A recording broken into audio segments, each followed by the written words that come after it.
Hi, this is Colby from the Colby Cast. This is Greg McLaughlin from the Rebel Base Card Podcast. This is Ross Holliban of Fantatrax. Hi, this is Dan Z from Coffee with Kenobi, and you are listening to Star Wars Reactions. Star Wars Reactions. Star Wars Reactions. Star Wars Reactions. Elegant discussion. Elegant discussion. For a more civilized age. For a more civilized age. Aaron, you do it better, buddy. I did my best. There's been an awakening. Have you felt it? In 1977, George Lucas formed a legacy. Force is with me, and I am with the Force. Inspired by mythology, his saga has become a passion for many. Feel the Force around you. His legend has become our story. It's true. One of resistance, We are the spark that'll light the fire that'll burn the First Order down. rebellion, Rebellion is built on hope. and redemption. I am a Jedi, like my father before. This is Star Wars Reactions. Remember, the Force will be with you. Always. Well, hello, everybody, and welcome to a fun-filled episode of Star Wars Reactions. We are going to have an awesome discussion tonight, guys. This is going to be so much fun. And David's going to be disappointed he missed out. David had a work event today, so if you couldn't tell, I'm not David. I am Aaron Harris. I'm the other host here. And joining me tonight is on his first appearance on Star Wars Reactions is no stranger to Star Wars podcasting. If you are listen to Star Wars podcast, you will recognize his voice from the Cantina Cast.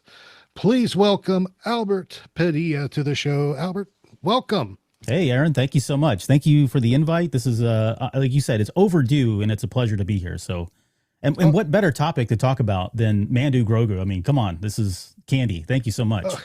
You're welcome. You're welcome. So glad you were able to make it, and so glad we were able to work this out, because I know we've been talking online forever. And this is definitely something that I've wanted to get done, and last year just was a train wreck, so nothing ever came about of it. So I'm glad we were able to do this, and on such a momentous occasion too, because we're going to be discussing this trailer that dropped for the upcoming Mandalorian and Grogu movie. Yeah, exciting stuff, especially, given all of the, I'd say, the feedback, the blowback that came from the Super Bowl teaser that they did, which I thought was a lot of fun to do as well. But this was overdue, I think. And so I think a lot of people got what they wanted from this trailer. Yes. And it certainly gave us a sneak peek into some of what we can expect to get from the movie. But I think it did enough to quell our thirst for now. I expect that we'll probably get at least another trailer before we get to the actual release. And then they'll be, riddled with all kinds of, TV spots and exclusives to different magazines and all that. So the pieces will start to fall into place here very shortly. Just, we got to be patient. Oh, no, absolutely. I 100% agree with that. It's, it was a little disappointing out of Super Bowl for a lot of people. And I mean, I'll admit I was disappointed, but looking back on it, it was a nice little nod they did. Yeah. Nice little tribute to Super Bowl commercials of the past. And, but then this dropped, and this is what everybody was waiting on. All was forgiven. Oh, absolutely. Everybody was like, Super Bowl, what? Yeah, exactly. And I will say, this is a classic Lucasfilm trailer. It gives you so much and tells you nothing. Right. And I think that was probably one of my only criticisms of the trailer. I'm sure we'll get into that here a little bit, but there was a lot of eye candy, a lot of great stuff that we saw visually, and at the end of the day, we're like, okay, yeah, it's cool. What's really happening yet? We still don't know, but that's typical, like you said. That's Lucas form. So very much Lucas form, and I mean, literally, we walk away with just knowing one thing, that he's looking for a hut. But that's pretty much it. Right. But let's go ahead and jump into this. We've kind of been talking already some of our reactions, but initial reactions when you first saw the trailer, when it first dropped, what were your initial reactions to this trailer, Albert? Well, first off, I was surprised they dropped it at 8 a.m. Central. So my time, 8 a.m. Central. Usually we get them around 10, 11, just before that lunch hour, And so I'd already told Chris, my co-host, that, hey, don't worry, we'll have them till about 10 a.m. So go ahead and sleep in. And I'm texting him at like 8 a.m. right in my bed still. I hadn't even woken up yet. So I was excited that we got it. And it was a trailer, honestly, that I had to watch multiple times. I think in that first hour, I must have watched it, I don't know, 7-8 times at minimum. And every time I watched it, there was just something new that I got from the trailer, right? But I was really excited about the amount of action. Like, you couple this trailer with the stuff that we got from D23 and then the Japanese, the Star Wars Celebration Japan trailer stuff footage that we got. This looks like a very high adrenaline type movie, right? More so than we probably had in some of the other stuff. And I think that certainly plays to the strengths. I felt like the series was always best when we had those two characters front and center and the action was hot and heavy. And it felt like we were playing with our, toys circa 1978. And that's exactly what I got from this trailer, right? There's just so much going on. So I was really excited about the number, or I guess the amount of adrenaline that was pumped into this trailer. I really enjoyed the number of aliens, right? Star Wars is, for me, muted when we don't have aliens. And we had Ardinians, we have Rhodians, we've got this snaky looking swamp creature on a wooden rocker, at one point. So we've got new aliens, we've got old aliens. Zeb, as a Star Wars Rebels fan, I mean, come on. That's who I was really waiting for the whole time in the trailer. And we only got that one clip of him kind of flying through the building there. Yeah. And we got the new line of him saying, "I like this kid," which was a nice maybe callback to The Force Awakens and Solo saying the same thing during that part. But yeah, I mean, the fact that we've got Zeb in this movie and we're going to get to see him in his full CG glory. Yep. And, from what I understand, they did spend a pretty penny to get him there, and they think they're going to have to, right? So yeah, as a Star Wars Rebels fan, I mean, I was just over the moon. I've got more here, but what were some of the first things you thought? Well, I tell you what, when this trailer dropped, I was sitting at my desk at work and I had my phone up with my audiobook playing, and next thing I know, YouTube alert pops up, X alert, Facebook alert. I'm getting alerts from everything. And I'm going, what in the world? And so I pause my book and I start looking, and I'm like, oh, this is earlier than I expected. I was expecting, maybe 9 o'clock Pacific time, and we'd get it around lunchtime. Right. Exactly. That's typically when it would have happened. Yeah. So I was caught totally off guard like everybody else. And I stopped, I watched it. I went, I'm supposed to work now. Rewound it, watched it again. Yeah. Wound it, watched it a third time. And then my boss is like, "What you doing?" And I texted him the trailer, and he's like, "Oh, okay." And then I saw him just looking at his phone for the next 20 minutes. Just watching it over work and productivity over. Just kind of comes to a it just crawl. plummeted. Yep. But man, it was great. And I love how you put it. It was very action packed trailer. Lots of explosions, a lot of action, a lot of aliens, a lot of stuff going on throughout the trailer, but through all the stuff that's going on, you really don't get a handle on what the plot or what the story is going to be. But man, I tell you, the action, it really was a hype trailer. It got you fired up. It got you hyped. And then there at the very end, it gets you that father-son punch with we'll wait for dinner. We'll save the rest of these for dinner. I'm like, man, you know how many times I've told my kid that? Oh yeah. We covered this a couple of days ago when it came out that night on Cantina Cast, and I said that was one of the most relatable lines, and there have been a lot of them in this series, in this television series, but that one just hit everybody. I'm like, everybody that is a father and has children has uttered some variance of that line before many times growing up. And then to top it all off, the way he kind of just churns, like, "You're not taking this little macaroon from me. Like, this is mine. I'm going to eat it anyways," just out of pure defiance. Yeah, we've all been there before too. Oh yes, we have. Yeah. Oh yes, we have. Matter of fact, that happened tonight. So also the other thing that stood out here was there were a lot of, like, this, just to kind of piggyback on what you just said, this trailer checked the boxes that it needed to check in order to get everybody reacclimated, reacquainted refamiliarized with the Mandalorian and Grogu, and remember what we loved about that television series, right? It's been a number of years now since season 3 ended. And so I think that's where a lot of that disappointment probably came from for at least me personally at Super Bowl. Like, this was a way to make a huge impression. You paid whatever it was, $10 million. Let's get them out there. Let's get people back in the seats and excited. Send them over to YouTube so they can click and watch this trailer and get the hype going. And that didn't happen. And I thought some of my disappointment was from that perspective, not necessarily like, oh, you really blew it. It's just, I want people to be excited about this as much as they were when season 1, 2, and 3 came out, you know?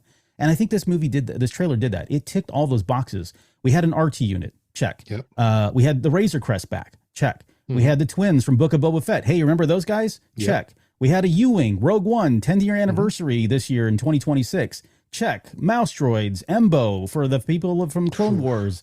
We talked about Zeb, baby in a stroller. I mean, it was just like, you know, this is your life, Mando and Grogu, and fans of the series. And so it just got everybody like back on track. We were back in sync with all the elements and things that we loved, and not taking nothing away from the father and son relationship, which I think is probably the most endearing aspect of this television show, why I've loved it so much, well beyond all of the action and everything else. So it was really everything that they did a really great job of kind of packaging this up and presenting it to everyone as, again, hey, remember us. And for people that haven't been part of this, right? This was their first exposure to it. And I think it's a good intro. Like, wow, this is really different than Andor. I just watched Andor. This is a complete 180 in terms of what they're trying to do stylistically, narratively. So yeah, I think it really hit all the right, you know, it checked all the boxes and did everything it needed to do with this first kind of trailer. Yeah, no, I 100% agree. And it's designed to get that hype built up, because, you know, we look at the success that you know, Disney and Lucasfilm unfortunately has had over the last several years when it comes with their movies. They've had some good movies out, but they have had some abysmal marketing and a couple missteps. Some missteps there. And this is a movie that, you know, as much as we love the series, we want to see do well. We want to see success. And this is a trailer that will get it moving in the right direction, to get that hype built, to get that excitement going. Because, you know, I'm wanting to feel like with this movie coming out, I want to feel the same excitement I felt when they dropped the trailer for The Force Awakens, when it was the first movie in so many years. I want that level of excitement to be generated and built, because we're finally getting back in the cinema with Star Wars. Yeah. And on that topic, or maybe we can just talk about this quickly. This is the first Star Wars movie that is actually being filmed with IMAX cameras. Yes. You know, we had Force Awakens that had some shots that were done with IMAX, just a couple. They weren't a lot. We had The Last Jedi did some of those as well. And I don't think they ever made it to the release. Like, they never actually used them. They pitched them. And then we had Rogue One, which was remastered for IMAX. But this is our first native film in the IMAX format. And so that's exciting. Like, I think a lot of people are overlooking the fact that it says forged by IMAX or for IMAX. Yeah. At the very end of that trailer, that's a big deal. And it's going to put people in those IMAX seats, because, I mean, you know, it's a little bit pricier, but it's a different experience when you go watch a movie in IMAX. And the fact that we're going to get a Star Wars movie for the first time natively in IMAX, and it's Mando and Grogu. I mean, come on. That's, you know, I'm struggling with, okay, do I see it opening night in IMAX, or do I go see it, you know, in traditional theaters? I may have to do both, I think, that first night. Yeah, I'm having that same debate myself, you know, because a bunch of us are wanting to get together over at the AMC at Disney Springs and watch it together. And I'm like, okay, are we going to do the IMAX? Are we going to do it traditional? You know, how are we going to do this? There's a lot to debate about when it comes to the release, because you're right. The first movie in IMAX that made for IMAX for Star Wars, it is a huge deal. And there's a lot riding on this movie, and this is just one of the steps they're taking to ensure its success. Yeah. We'll see too. Like, I'm curious as to how much they actually pull in on IMAX, because I think Avatar has got the first place, like with over $1 billion. I mean, it's going to be a huge task, of course, but Yeah, we'll see. It's going to be interesting to see how many seats are sold for IMAX, because it is, again, that first Star Wars. I'm sure they'll play that up too. As we get closer, we'll hear more and more about that. So, There'll be a lot of promotion building for that as it comes. I got a feeling, and what I really can't wait for is once it's out, the behind the scenes Disney gallery stuff coming back out. That will be fun seeing that. So fingers crossed they do that this time. So I know they did it for all the other seasons. Hopefully they'll do it for the movie. So yeah, I'd love to see that. Yeah, especially the concept art. I think they just announced too, if I'm not mistaken, Phil Sosak just announced last week that the art of the Mandalorian and Grogu was coming out in November, I think, if I'm not mistaken. It's later this year. Oh, that's sooner than I expected. Yeah, for sure. I missed that announcement. So yeah, that's exciting, because I'm a huge fan of those. They're great books. Oh yeah, it's so cool just to see all the concept work and my favorite game is to play. Okay, this is the stuff that didn't make it. Now I start watching other Star Wars content to see when they came back and pulled it out for it. You know what I mean? For different things. That's a lot of fun to do as well. Yeah, it's exactly right. It's always fun to see where these pieces get pulled in at, with everything goes on. Sorry, my wife just texted me. Are you trying to kill me? What'd I do? Yeah, exactly. What'd I do? That wasn't me. I left my Crocs in the middle of the patio. She apparently went outside with the lights off. That's not my fault. Yeah. We'll call that a Carabas moment. We have those a lot on reactions. Okay, gotcha. Yeah, we always call them Carabas because we'll go ahead and continue on with our discussion there because how better off to spin off a Carabas moment than with Zeb, who you brought up during your thing, your opening. Zeb is. I got to see Steve Bloom back in September. At Ocala Comic-Con, and had a great talk with him. And I tell you, dude knows how to keep a secret. yeah. He's well trained, well versed in it. He's no stranger. Yeah. No, he's not. So it was so good to hear his voice in this, and to be able to see Zeb live action in the CG format running through here. We see him action. We see him talking. I mean, and he's still got that blue flight suit on, which, I still want to see a fighter that holds Zeb. Right. I think that's why they've given him the Razor Crest, which we can talk about here as well. But I had a theory going into when they showed the D23 trailer, when we've got our first showing of Zeb, and he's flying the Razor Crest, and he tells Mando and Grogu, "Good luck, you're going to need it." Right? They haven't shown that in any of the other trailers, but in that moment, I thought, why is he in a Razor Crest? And I thought, oh my gosh, what if that's his Razor Crest? And he's in later, and then I got into this whole wacky theory that you got to jump through mental gymnastics to get through. But I thought, wouldn't it be really cool at the very end if they did a 1-for-1 swap? Like, here, Zeb, we'll give you the N1 Starfighter in exchange for this Razor Crest, because he's wanted one this whole time. And then I thought I think it was Chris, asked me, said he kind of pushed back on that. He's like, how is Zeb going to get into a Naboo Starfighter? And I thought, oh, that's true. Maybe they got to pull the seats out. I don't know. He's a big guy, so that's probably not going to happen. But there aren't very many single seaters that are going to accommodate his size. That's true. For sure. Yeah, definitely. Now I'm just going to piggyback off your journey there, through your thoughts, and right, yeah. And what if he doesn't do a trade? What if at the end Hera shows up in the Ghost with Ezra? It says, "Hey, we need help." Oh, so he leaves. Goes off on the Ghost. Yeah, Here's the keys. You got a Razor Crest. Yeah, yeah. Not a scratch. Not a scratch. Exactly. Yeah. We got a little Ferris Bueller crossover there too. Exactly. Yeah, that'd be awesome. Yeah, I think it'd be great. But let's talk about that. Like, well, you want to talk about Zeb. The other thing I'll say about Zeb is, and going back to what you were mentioning about Steve, he's so good. I mean, he's such a prolific voice actor. We all know this, right? He's done just about everything under the sun. But there is still something very unique about the personality of Zeb that comes through in his voice acting. You know what I mean? Like, he just has a character, that whole personality. And yeah, he's had a number of seasons to kind of vet all that and kind of flesh it out.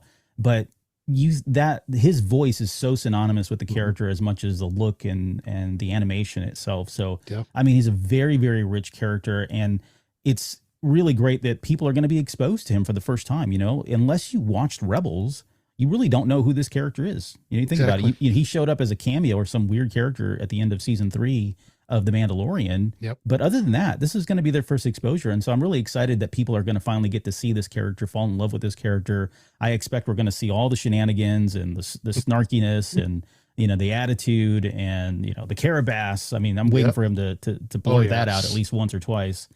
It'd be a misjustice if he doesn't. Exactly. It would be. Yeah. So yeah, it'd be a battle between that and, what's the one that Mando says all the time? Dank Farrik, you know? Yeah, Dank Farrik. Yeah. We'll see a lot of cursing in Star Wars between these two characters. Not one thing, it's another. Yeah. So, but no, it's great. Oh, it's going to be great. And of course, we talking about the return of the Razor Crest as well that we see in this trailer. What are your thoughts on that? What's your theory? Like, is it his? Is it someone else's? You know, I've been debating that, trying to figure that out, wrap my head around it. Because, you know, even when he got the N1, he said he was still wanting a Razor Crest. Right. So he found one. Okay, then what happened to the N1 at that point? But I mean, maybe it's the kid's car. He's going to give it to him when he's old enough to fly, you know? There you go. That's it. He's got it parked in the garage. He's got it in a storage shed. Waiting to take that hit on the insurance too. Premiums Lord. When you can drive. Exactly. Imagine, land-based insurance is ridiculous. Can you imagine intergalactic insurance? Yeah. Jeez. Yeah. Ugh. Yeah, this is what happens, folks, when two dads are on talking about Star Wars. Yeah, that's about it. But yeah, you know, so, you know, I'm excited to see the Razor Crest. I thought it was a great show, a great ship to begin with. Yeah. And when they blew it up, I was speechless. Yeah. Because it was not 2 weeks after the HasLab closed. Yeah. And then they blow up the ship. And I think the Lego set had been out as well already at that point too. So. Yeah. And it's like, what are you doing? Yep.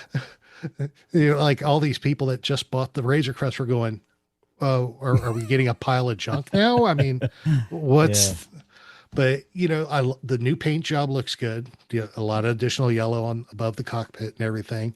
So it'll be interesting to see if they fill in the gap as to how this Razor Crest came in to the fold. Yeah. I think they have to. Like, it feels like it is the proverbial, you know, elephant in the room. They're going to have to talk about it. And you know, they don't have to spend a lot of time in it. We don't need an origin story or anything like that. But if they can just get us caught up to speed on exactly how this new one came to be, whether it was, you know, with all the money that I earned from the Rebellion or from the New Republic at the very end of season 3, I went and just bought one, and me and the kid rebuilt it over the summer kind of thing. Yeah, it could be as simple as that. It could be that wacky theory that it's actually Zeb's, and you know. And I went with that theory because of the paint job, and I thought, that looks like it probably was like Sabine's paint job, or you know, maybe he had her do something on there. But either way, like it does feel like they do need to explain that. I have a really quick side story, if you don't mind. Yeah, go right ahead. There's on our show, we have an episode that we do called The Final Hype. And that episode comes out right before the premiere of a movie or the first episode. And it's really just getting everybody caught up on everything that happened as far as pre-production and rolling into who's going to do what and how many episodes, et cetera, et cetera. And one of the questions that we ask, it's the very last question on that and those type of episodes that we ask is, what is your Razor Crest moment? And that came from season 2 of Mando, because we used to have, when we did the Final Hype show, we wanted bold predictions. Like, what's something that you could never predict to happen coming out of left field, out of nowhere? And I swear to you, I predicted that the Razor Crest would blow up. And it was like one of these Hail Marys, like, I'm just trying to be funny. Yeah. And sure enough, when it happened, I mean, Jonesy and I were texting back and forth, and I was, you know, screaming, I told you so on social media and all that. And it was a complete, total luck kind of guess, right? But ever since that moment, we end those episodes with, what is your Razor Crest moment? What is something that's going to be so ridiculously out there or unexpected in some way that everybody's going to be talking about that. But that definitely was one of those moments where, like you said, people were just mortified. I mean, that ship had already become a character in itself, similar to the way we look at the Millennium Falcon as a character. You know, it's iconic in just the one season that we had it. But yeah, for them to blow that up was a very bold choice, and it certainly got the attention of a lot of people, a lot of fans. So it's great to see it back. Like, it feels natural. And I think there's a pragmatic and practical reason for it too, right? If Mando has been on this, you know, he's been working at the very end of season 3, Carson Teva and him worked out a deal where he's going to be bringing in bounties, right? Well, it's kind of hard to shuffle around carbonite in that N1, you know, unless he's got a trailer hitch on the back or he's tying it to the top, right? Strapping it down. He's got to haul these bounties around some way. So it makes sense that he would go back to what worked for him in the past, which was a Razor Crest. So we'll see. I mean, time will tell, but I think they do have to address it in the movie at some point. Oh, absolutely. It is something that, especially as a bounty hunter, he needs something bigger than the N1. And I just want to shout out, for the record, Dan, if you're listening, he said the Millennium Falcon's a character. I didn't. I still believe it is. He said it. That is the right answer, Dan. Sorry. It is the right answer. I'm sorry to say, but it is. It's a running gag between me and Dan. I love it. But yeah, it's good. It's going to be good to see the Razor Crest in action and see that go on. Now, let's dig into this trailer a little bit, because the opening of this trailer to me is what really grabbed me immediately. With the sun rising in the clouds and the X-Wings come flying in. I mean, you get that same shot from The Force Awakens and so forth with the TIE fighters. I mean, it just felt, to me, this opening felt Star Wars. Yeah. I mean, it was hugely impactful, right? It very much got your attention, pulled you right in. And of course, we'd be remiss without mentioning that those two shots are plays on Apocalypse Now. Yes. Which, you know, was originally where that kind of came from, because we talked about it. That shot from The Force Awakens, of course, is in the movie, but I remember when the international Force Awakens trailer came out and that shot was in that. It wasn't in the American, but it was in the international trailer, and we about lost our minds because we thought it was the coolest thing ever. But yeah, you're right. Like this, it really has a very, you know, visually appealing aesthetic to you that grabs your attention. Like, what am I looking at here? Holy bananas. Those are X-Wings in shadow, right? To start off with. And then it kind of goes into like, you know, it almost seems like scenes from Top Gun, like the original Top Gun movie, you know, where you've got the heat rising off the aircraft carrier. You can see that underneath the X-Wing there. You got the R2 unit that's kind of driving by. I mean, we were just missing Kenny Loggins' Danger Zone in that first part. That was the only thing missing about that, right? But then it grabs you and it throws you right into, you know, Mando being Mando and, you know, taking out, you know, the snowtroopers and some of the calling back to a lot of not only what we loved about the series, about the Mandalorian series, but then it starts tugging on your Empire Strikes Back heartstrings, right? And original trilogy and then Clone Wars. And so, like I said, it was trying to like be all things to everyone. I think it did a really good job of that. I think like if we really want to get into the substance of the trailer, I've got a lot of questions about where this is going. And it kind of all hinges on something. You remember in the trailer, they show one of that Imperial guy. What does he say? He says, long live the Empire, right? He's sitting on that one chair. He's actually from season 3 of Mando when they're all together. And his line in that, he says, if we give them a show of strength, they will rally behind us. The context of that was they were talking about, hey, there are a lot of people still out in the galaxy that are loyal to the Empire and they're just kind of in hiding. So we need to rally those people, right? And this and you think about it from that perspective, it feels like it is a natural continuation of that conversation. They are trying to bring everybody back together, trying to bring back the remnants of the Empire, coalesce, reorganize, become a powerful force again. And that plays directly into Sigourney Weaver's character, Colonel Ward, saying, look, this is not about revenge. We're trying to squelch this. We're trying to stop this thing before uprising happens again, which when you think about it from that perspective, it's funny because we're back to episode 4, just role reversals, right? We've got the Empire now who are, quote, the rebels, and you've got the New Republic as the Empire, the big force in the galaxy. So there's a lot to be said there. Like, that's a very cool dynamic. I love the fact that we're kind of twisting things around. And then it gets into the second part of that, which is the second meteor part of that, which is the fact that now that the Empire is gone, there is a vacuum of power that exists. And who better to fill that vacuum of power, as we saw in Skeleton Crew, than scum and villainy, right? Yep. The pirates have stepped up. The gangsters have stepped up. The Hutts have stepped up, right? It's a lot of lawlessness that is starting to propagate through the galaxy.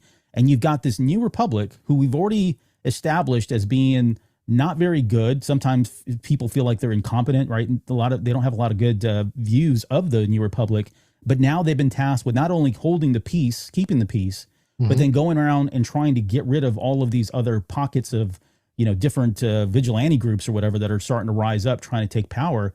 You're going to need somebody like Mando. You're going to need some big guns to go in there and start putting this stuff down, because they can't do it. The galaxy is way too large. So it's a really interesting dynamic here that we've got, right? There's the pull and the push of power. And I hope they get into this. I mean, they probably won't to the level that I want, but I hope they do toy with some of the stuff that we saw from like the Rise and Fall of the Galactic Empire, the book that came out. What does it look like when the Empire is gone? Who steps up? Where are the conflicts now? Who's going to rise to power? How do you keep the peace in the galaxy, especially when there are no Jedi now too, right? Yeah. So there's a lot going on here. I mean, you can really get into this, and hopefully they do get into some of those aspects. But I think those are the more interesting ones that came, at least from this little trailer here. Plot notwithstanding, it's still pretty good. Oh, I know. Well said. Well said. Because there's a lot of question. This is one of those trailers that generates more questions than it answers, and that's one of the great questions on everybody's mind, as well as how little Rhoda the Hutt went from little Stinky to the Schwarzenegger of the Hutts. Right. Yeah. I mean, he's on roids, or I don't know what he's doing. His workout, looks like he's skipping leg day, but he's pretty buff up at the top. So he is. Yeah. So, I mean, let's talk about that, because we're bringing in, they've already announced they're bringing in Rhoda from the Clone Wars. So we're getting that connection, fleshed over. But then in this trailer, we see Embo. Yeah. Oh, man. Which, man, I tell you, that threw me when I first saw Embo, and I'm like, dude, who's that? Then I backed it up. I'm like, dude, that's Embo. Yeah. Yeah. And it's exciting because, in the Clone Wars, Filoni did that voice. Mm-hmm. Is Filoni going to do the voice for him in this? I would imagine he would. I would hope so. Yeah, I hope so too. Yeah. It would make sense. But I mean, we got a lot of great action from Embo in the Clone Wars. I can't wait to see what he's going to do in this. Yeah. I mean, I don't think people are ready for this kind of a bounty hunter. Like, we've had the Cad Banes, and we've had Boba Fett, and he's certainly done his part. We had the Jango Fetts. I'm trying to think, we've had Asajj Ventress and stuff, but on screen, I'm trying to think who else we've had. Oh, well, we've had, Ming-Na Wen. Fennec Shan. Fennec Shan, right? Yeah. So we've had some really good on-screen bounty hunters already, but he's a whole nother level. And and I said this, someone off after the trailer, I think this was yesterday at some point, someone said, yeah, but can he really take down Mando?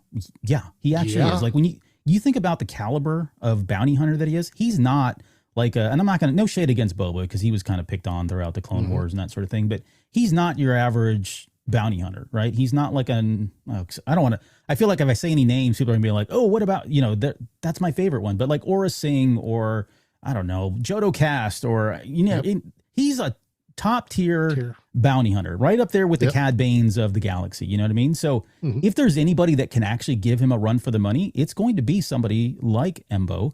The fact that he's got Merrick with him is very interesting, given that Merrick I thought was dead, but maybe it's a different or dog or whatever. I don't think they need to explain that, because nobody really read that book.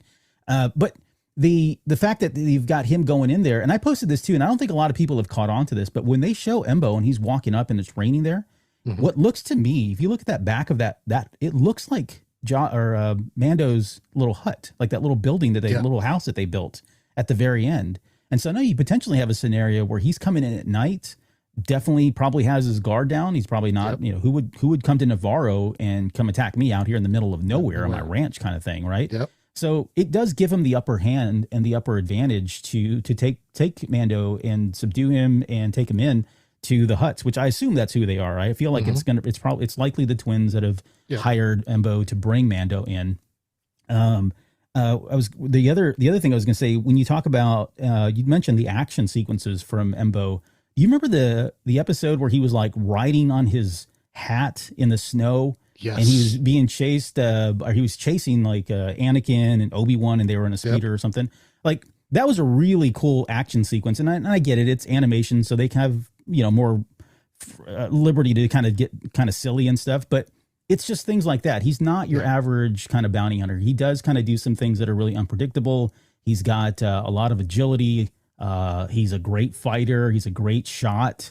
He does some really cool stuff with his hat, or throwing it and using it as a weapon and stuff. I mean, so he's just a different kind of dynamic of a bounty hunter. So again, back to the way I said, a lot of people are going to get their first exposure to Zeb. This is going to be a cool character. I think a lot of people are going to come away watching this and going, "Wow, we need more of that guy," because he was totally different than what we've seen in Star Wars before. Oh yeah, no, absolutely. I was actually watched an episode of Clone Wars yesterday, and I wish I could remember what the episode name was, but it had Embo in it, and he's just running. He's chasing some of the pirates, some of the Weequay pirates, and they turn around and start shooting at him, and he just drops his head. Oh, and yeah, the bullet, the ricocheting off of his hat. Yep. I mean, it's just that kind of stuff from Embo, and the sledding on his hat. I mean, the people aren't ready for these characters they're pulling in from the Clone Wars, from animation. Animation fans are going to be ecstatic, but these other people that have not watched Rebels, they have not watched the Clone Wars, they don't know what they're getting into. Yeah. Yeah, I agree. And I don't think the intent for Filoni is to say, look, I'm going to force you, I'm trying to entice you to go back and watch all of that stuff. I think it's more sincere in that, hey, these are really great characters. And they deserve their time on screen. And so what better way to do it than with this movie here? Oh, absolutely. Yeah, absolutely. And if you end up going back and rewatching those shows, more power to you. Exactly. But the object is to, hey, these are great characters. Let's tell a great story with these characters that are already in existence. Yep.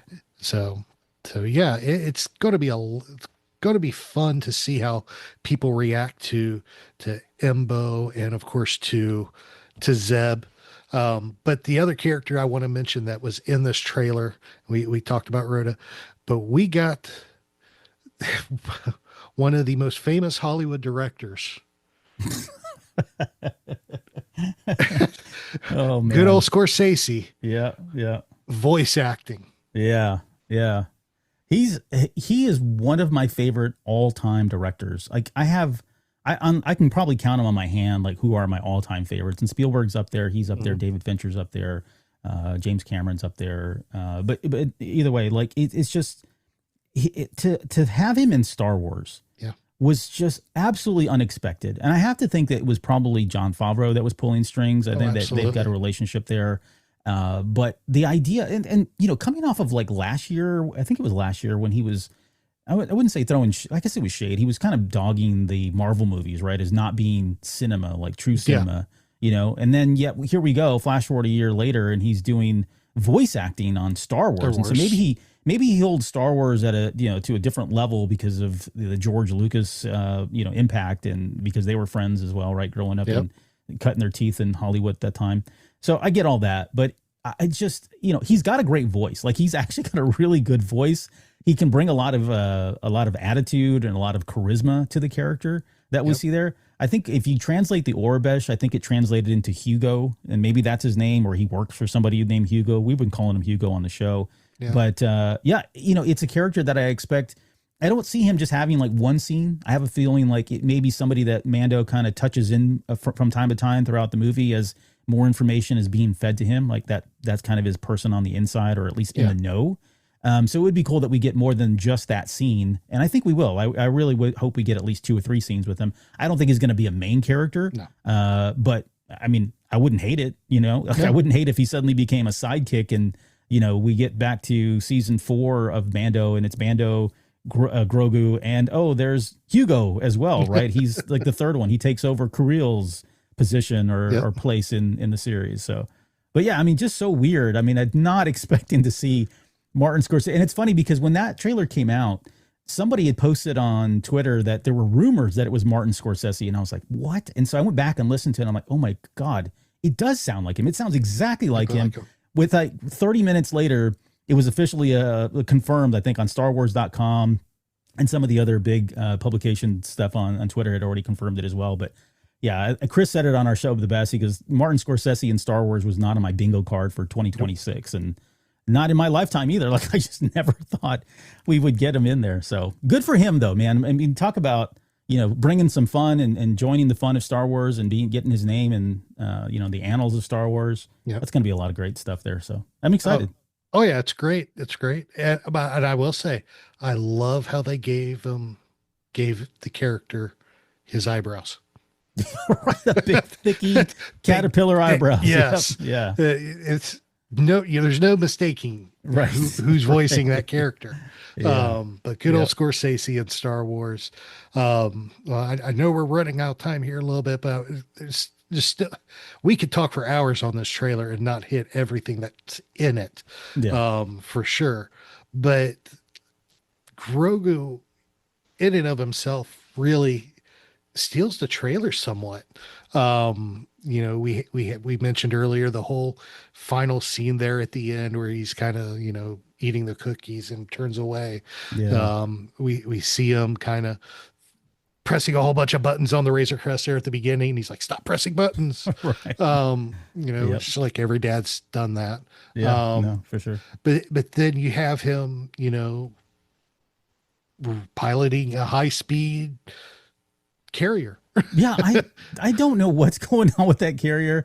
I said it's got to be him using the Force to push that thing faster than it needs to. But then the more I started talking about it, like here's how I would, like, if I want to be an apologist for Star Wars, this is what, if you want to be an apologist for Star Wars, here's what you need to think about and say.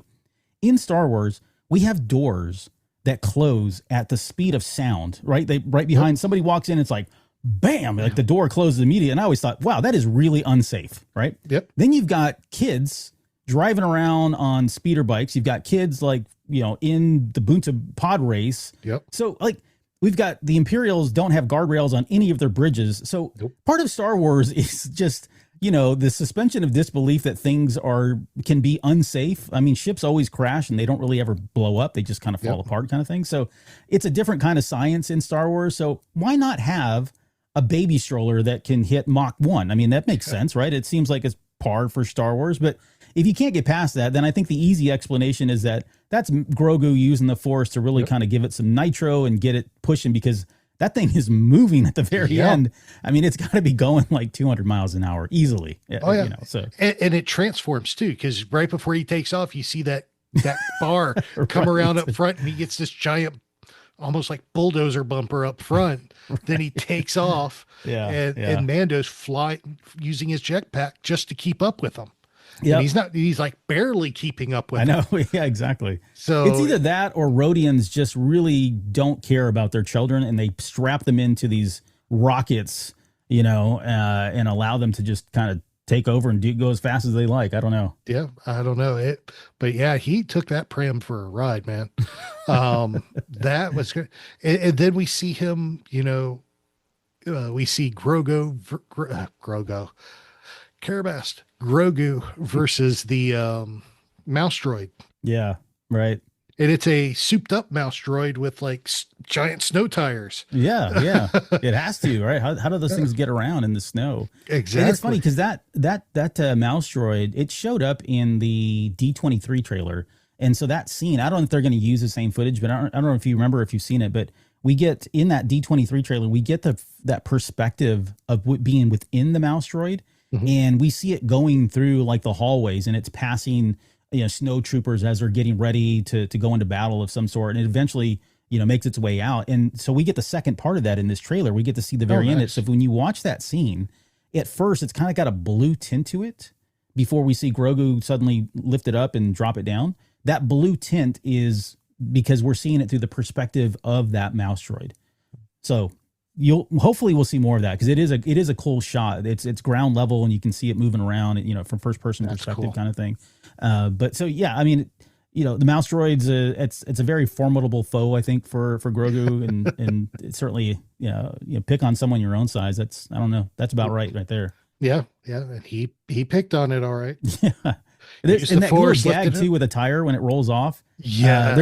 There's more to that too. Like they cut it in the D23 trailer. He actually watches it go all the way out, and he kind of turns, almost breaking the third wall there and looking at the or fourth wall, looking at the screen. But yeah, it's a good little comic bit. Nice. So yeah, there's going to be a lot to look forward to in this. Now, one thing I do want to say before we wrap up, like we said, there really don't get much of a plot. We really don't know what's going on. We know Inbo's in there and he captures them. We know the twins are in there. We got that Imperial warlord there. Mm-hmm. Who's our bad guy? Yeah. I've seen reports that it's Embo, and we talked about this on our show. Like, I don't see how maybe he's kind of going to play the long game and he shows up later in the Filoniverse in some ways, but I don't see him as being the primary antagonist. And it's hard for me to pinpoint like who the primary antagonist is. We know we've got Embo. We know we've got the twins. We know we've got Groda. Maybe he could actually be a good guy. He may be a protagonist for all we know. We don't know his situation or why exactly they're going after him. So yeah, it's a little difficult. It's a little fluid right now in terms of who that primary bad's going to be. And I think if I have any criticism, it's just that. Like when you think about the Mando universe and we think about the Dave Filoni universe, and you go back to D20 back in 2020 when they announced, we've got Rangers of the New Republic coming out. We've got the Mandalorian coming out. We've got Skeleton Crew coming out. We've got this new era of Star Wars that that's being driven by Filoni. I thought this is really awesome. Like we're getting a Marvel kind of thing, right? They're kind of building all this stuff. And when you think about this movie, some parts feel like, okay, that's probably appropriate. You think about like, I don't know if you're a Marvel fan, but you think about like Captain America, right? The first movie. Mm-hmm. It's a great movie. It stands alone. It's got its story. But they did kind of seed a couple things that would play out later on even up until this day. Like when we think about this new one that's coming out, right?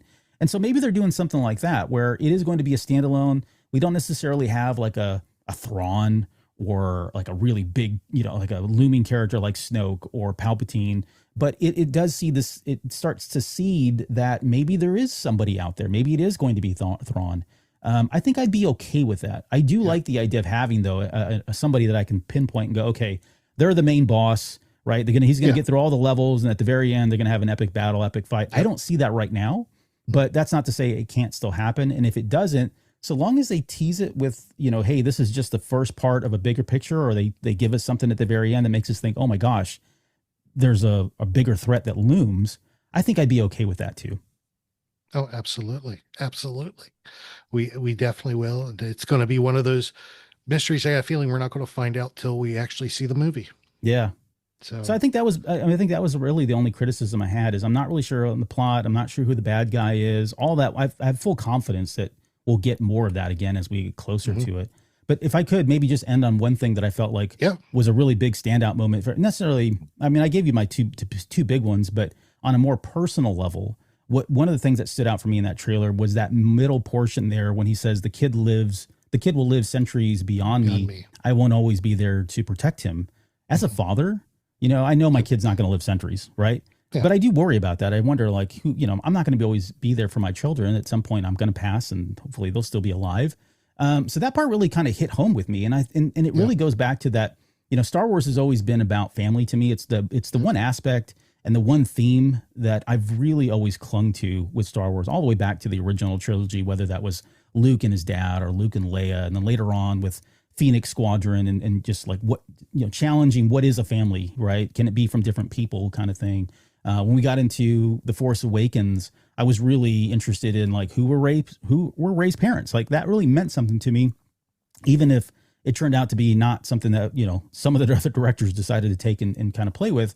But that familial aspect of Star Wars has always been central to me and something that I've always really enjoyed. And I think when I think back at the Grogu, the Mandalorian series, again, like I said earlier, beyond the fact that he's wearing Beskar and we've got blasters and mythosaurs and all the toys that I played with in the 70s and 80s now on screen, it is that father and son relationship and the parenting aspects of all that really have me come back to the series and has really resonated with me. And so I hope they get back to that. I hope we see a lot of that. And I feel like I want it to be very heavy handed, because I think at the end of the day, that is really what people connected with. I could be misspeaking for a lot of folks here, but I think when you really look at it, it was a lot of that. And I think that's why the baby came back in season 2, right? And they realized, oh, we've got something here, right? It wasn't going to be just a one and done, like some people were thinking or hoping that we would not get Grogu back. So anyways, so I think that's all good. I love that line in there. It's very powerful, and I hope we get to see more of that in the movie. Yeah, and I'm glad you brought that up, because that was going to be the line I mentioned right at the end as well. Yeah, because that's, very real for me too, because I'm a dad. My daughter's getting married in July. Oh, congratulations! So thank you. And her soon to be husband is in the military, so when they get married, she's moving. She's gone. And the closest base she could be stationed at is 10 hours away in Georgia. So it's like that could be the closest she would be. And just that, I'm not going to be there to take care of her. I'm not going to be there if something happens, I'm not going to be the first person she calls. And if she does call, it's not like I can get there lickety split. Right. And so, that's something I've honestly been wrestling with the last month, as stuff has started to sink in, as the plans are coming together. And I'm just like, then that line comes out and I'm like, that's me. Yep. I feel your pain. And it plays thematically, not to get too sappy here, but it plays into letting go, right? It's thematically something that plays through Star Wars, all of the movies and everything else. It's letting go, and that's hard. It's hard for us as parents, but it's something that we have to do. It's a maturation step for us as parents. Absolutely. It definitely is. And I tell you, they have done a fantastic job telling the story between these two. Yeah. And I cannot wait to see where it ends up. Yeah, it's going to be fun. Can't wait. May 22nd, we'll be there. That's right. May 22nd, 2026. We will be there as well. It's going to be a blast. Of course, when tickets go on sale, we'll let you know. Because we'll be buying them immediately as well. Yeah. After you bought your tickets, you'll let them know. After I bought as soon as I find out, I'll buy my tickets and I'll let y'all know. Make sure I get right seat. But it's going to be great. It's going to be fantastic. And let's wrap things up here. Of course, Albert, tell us about the Cantina Cast. Tell our listeners about it, where they can find it, and what's going on over there. Yeah. CantinaCast.com is our website. You can find us at on all the social medias at the Cantina Cast. There's a whole story behind that, which I won't get into. And you can follow me at Albert M. Padilla on pretty much all the social medias as well. But yeah, it's, this is our 15th year on the air officially. So pretty exciting and, momentous that we've been on the air for that long. Right now, we just did the Mando Grogu trailer breakdown. This weekend, we've got some stuff that we're doing. We're going to do like a news segment, get caught up on everything that's been happening with the news. That'll be a Patreon exclusive.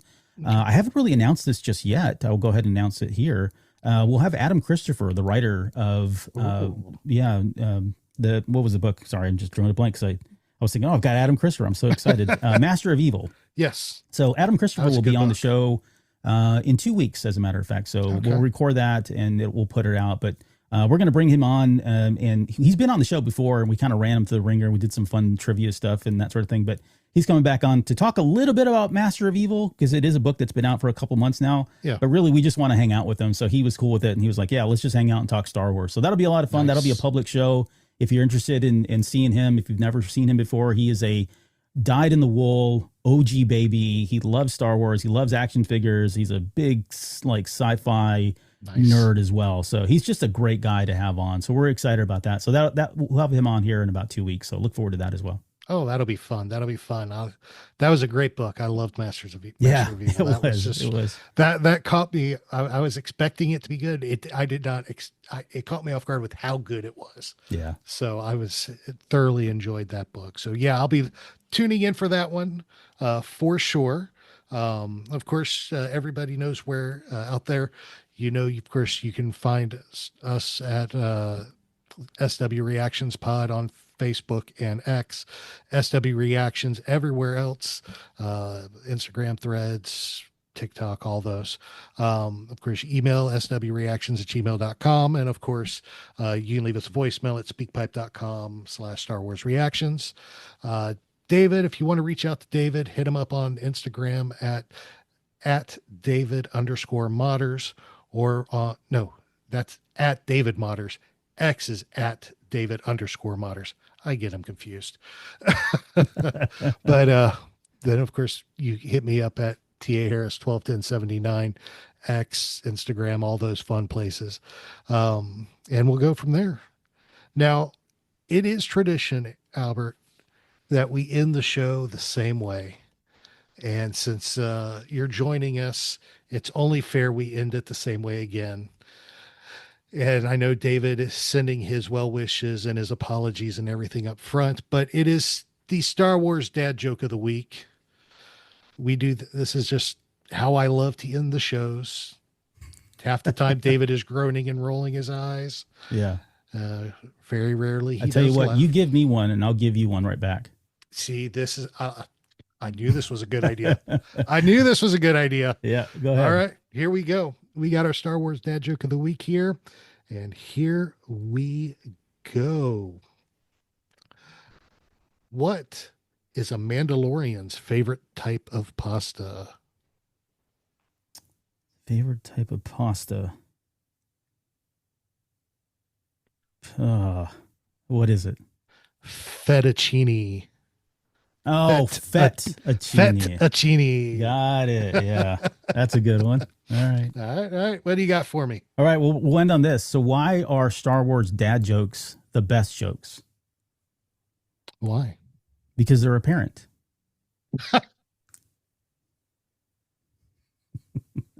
Touche. Good job. Good job. Hey, I like that one. All right. Well, thank you, Albert, so much for joining us on Star Wars Reactions. We loved having you. Welcome back anytime. We'll have to get you back when David's here with us too. So yeah, no. Again, thanks for the invite. And David, sorry you weren't here, but hey, it allowed me to get in. So thank you, David, for not being here. But yeah, anytime, man. This was a lot of fun and definitely love you guys. And we should do this more often. Absolutely. We need to. Definitely need to. And thank you, everybody, for listening in. We love y'all. Praying for y'all. Do something good for somebody this week. And remember, this is your place for elegant discussion for a more civilized age. This podcast is not endorsed by the Walt Disney Company or by Lucasfilm Limited. It's intended for entertainment and informational purposes only. The official Star Wars website can be found at www.starwars.com. Star Wars. All names, sounds, and any other Star Wars related items are registered trademarks and or copyrights of Disney and the respective trademark and copyright holders. All original content of this podcast is the intellectual property of Star Wars Reactions unless otherwise indicated. Star Wars Reactions. Elegant discussion for a more civilized age.